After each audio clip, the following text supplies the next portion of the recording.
Good morning. Welcome to the Smart Life Club. My name is Vickie Helm, and I'm so glad you're with us. Today is coffee break time. It's the Coffee Break Show with Vickie Helm. You know, today is a little overcast. We have this big snowstorm going on right now, and I got my fireplace rolling, and I'm kind of, working here, and outside I'm just watching the snow go really big by, and there's big flakes and everything else. And, when I work like that, it feels cozy. It feels cozy to be working in an environment that's kind of fun and everything else. And I thought to myself, I really like I like cozy, period. Like, I'm not one of those people who likes a huge house because sometimes that can start looking like a museum. I like cozy rooms and cozy things and cozy conversations and things that make my day so enjoyable to be on and with. And today is one of those days. So if you don't have to go anywhere and you've got everything stocked up and it's warm and it's comfortable, it is fantastic to be out in a snowstorm and just watch it. Now, I live in the mountains, and so there's, pine trees everywhere out in my backyard and everything else. And the snow, when it falls on that green and it just kind of sits there all delicate, it's not one of those heavy snows where the branches are bent and break, but it is actually kind of a romantic way to work. And why I like that is because it brings up creativity. It brings up the ability to hi everybody, I see y'all coming on now, thanks. It brings up the ability to relax and have a cup of coffee and let your mind just get into a groove where you think, this is what I want to write about. This is what a book I want to read, or these are the things that are, I'll get a cup of hot chocolate, a cup of coffee, a cup of tea or whatever, and just relax and let your mind relax. And that's like this rejuvenating thing. And I'm wondering, what do you guys do to rejuvenate yourself? What do you do in this stressful world to relax yourself? Hey, Karen, nice to see you on. And what do you do when you want to create some more and you have activity in your mind and your list of things to do, like I got to go do this, I got to go do this, I got to do this. How do you make room for you? How do you make room for you to relax? Because I know when I'm more relaxed, I'm more resourced, I'm more kind, I'm more generous. There's a whole lot of me. I'm more receptive. And relaxing has to be in the moment. I mean, there are times when the world will make you relax. Like today's storm, not a lot of people going to school, the kids are around, the TV could be on, you could be listening to them jump. How do you make a place for you to relax? So you know how we have the man cave and the she shed? I have the cozy corner in my house. It's where I go to read. It's where I go to relax. It's where I go to sit and meditate. It's where I have my own little corner in my own little room so that I can go ahead and connect with myself. And I think that connecting with yourself is one of the key things to lowering your stress, to lowering she shed. It's a thing for a woman. It's her place, the man cave and the she shed. There are times the universe makes you relax. Yes, it does. And not when they give you painkillers either. It's just like, a good snowstorm or something that says, oh, I'll wait till this passes. I know that relaxing is the key, part of the key to success, because, stuff is going to happen. And you're either going to let your mind run off with it and start ruminating over how bad it is, or you're going to let your mind relax into its creativity to solve the problem, to solve whatever conundrum you're in. And if you let your soul and your mind do what it needs to do, it'll solve the problem.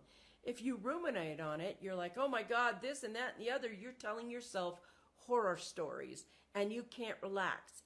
And relaxing, problem solving is not a stressful thing. Problem solving is an integrative way of using all parts of you to come to an answer. Now, I have this secret that I think is very important. And I'm worried that I'm going to offend people, but I'm going to take a shot here, and I hope I have enough love bank for you to listen. Some people enjoy problems. They enjoy toxicity because it's their way of connecting with people. It's like if there isn't a problem in their life, if there isn't something going wrong, then they don't have a reason to talk or a reason to go hang out with people. Sometimes we call our friends and we go, oh my God, I need to talk, blah, blah, blah, blah, blah, blah, blah. And what that really is a call for connection. Somebody's trying to call and say, I need connection. But saying that is more vulnerable and sounds not necessary, like you're a burden to someone, than it is, oh my God, I need my best friend because I have to talk to you right now. And what happens when we do that is we start not solving problems. We start manipulating and giving ourselves more problems so we have more connection with people. So we have a reason to call someone, a reason to talk to someone. Well, what if you didn't need a reason? What if you were just, hi, I wanted to say hi to you. Do you want to go have coffee? Do you have a minute? I want to tell you something exciting. What if it wasn't always connection for a problem, but connection for connection's sake? So what I noticed about me was when I was younger in my teen years, I would do this. I would call for a problem. Because if I had a problem, I was allowed to speak to my parents. If I had a problem, I was allowed to get stuff done. If I had a problem, people would want to come and talk to me and educate me and what should I do, blah, blah, blah. And then I felt connection with them. Later, though, I realized, no, I don't like that. I don't like to spin that. But I also felt very vulnerable just saying, I want to hang out with you, that's all. I just wanted, we don't have to have a problem, but can we have a cup of coffee together?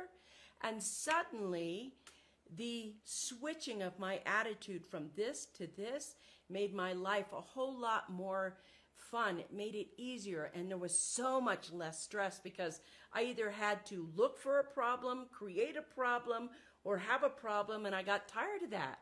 And really what I wanted to do, hey, Robert, nice to see you. What I really wanted to do was I wanted to have time with people. I really wanted to have friends just to go have fun with. And so if you're looking at solving problems as a way of connecting, then I would invite you to go the other way and see what magic can happen. What magic can happen when you move over to the place where you're saying, you know what? I just want to hang out with you. That's all I want to do. I want to have a dinner party. That's what I started doing. I had dinner parties. I met people for coffee or dinner, or we went running or biking or anything that was fun. And I started meeting my friends for a different reason. You don't need to have a problem in order to connect and spend time with people. That's right, Jocelyn. It is absolutely that. So today I want to leave you with this. You're in charge of how you relax. And stress is a very strong, it's very strong at killing you. It makes it so that your heart doesn't beat right, that you're not sleeping well. Stress is a slow death. And the way that we have to relax during the day, just even if it's 2 or 3 minutes, just breathing in, being with yourself. Don't let anyone invade your space at that moment. And don't let your mind run off with your reason. Don't let your mind run off with a story. The story of, oh, it could be bad. And don't believe everything you think. Don't believe everything you think. Challenge it. Because I know for myself, when I'm scared, if I ask myself, Vickie, what are you saying to yourself? And I'm saying something scary to myself, well, no wonder why I'm scared. Look at what I'm telling myself. And if you get to the point where you're telling yourself scary things, no wonder why you're scared. What if you told yourself strong, positive things? What if you told yourself things that uplifted you in a way that empowered you? Hey, Ken, nice to see you guys all jumping in. What would happen? Hey, Clay, nice to see you guys. What would happen if you learned to empower yourself? Now, here's the truth. Your thoughts are only going to do two things. That's it. They're either going to impair your abilities or empower your abilities. That's it. That's the two choices with your thoughts. If you're thinking of yourself something that impairs your ability, like, God, I'm so mad, I can't even think straight. If you say that, your brain's going to go, she's so mad, and give you a bunch of mad chemicals, and she can't think straight. I'm so mad, I can't even think straight. Okay, so walk it off. But that's nothing more than a thought that has controlled your entire physiology. And so if you think, I am so mad and I'm going to relax and calm down, bam, that happens. One single thought will impair you or empower you. And you get to choose the thought. But the first thing you have to do is not believe every thought as it arrives. Is this really as bad as your thought perceives it? Well, it is if you say it is. Is it really as simple as solving a problem? It is if you say it is. You become whatever you say you become. You become whatever you're telling yourself. If you're telling yourself whatever it is that you're telling yourself, you will embody that. It happens just in a second. So when you're looking at your life and you're thinking, I'm so stressed out, how can I relax? Well, look at what you're telling yourself. How your brain obeys your every command. If you say, I'm so stressed out, poof, I'm so stressed out. I'm so sad, I'm so mad, I'm so glad. Hard to experience fear and laughter at the same time. That's right, Ken. It is hard to experience fear and laughter at the same time. And the thing is, once you begin commanding what it is that you think, you're exercising a muscle. You're exercising a muscle that is going to get sharper and sharper and sharper. And pretty soon you're commanding what you think. Then you're commanding your how you feel. Then you start commanding your outcomes. Then you start being able to command all parts of your life as you start going through. Now, it doesn't mean stuff isn't going to happen. Stuff happens, period. But it's going to happen in a different way. It's going to happen in a more empowering way. And so what I want to leave you with today on this coffee break is make some room every day to practice relaxing. Keep smiling. That's right. You want to practice relaxing. You want to practice forcing that moment to say, no, in this moment right now, I'm going to sit down and I'm going to let myself relax. And I don't know if that's listening to music or reading a book or watching a video that's funny or whatever you do for a moment of relaxation. But when you do, your mind is going to be rejuvenated in a way that is going to help you grow. So today, because today's the coffee break show,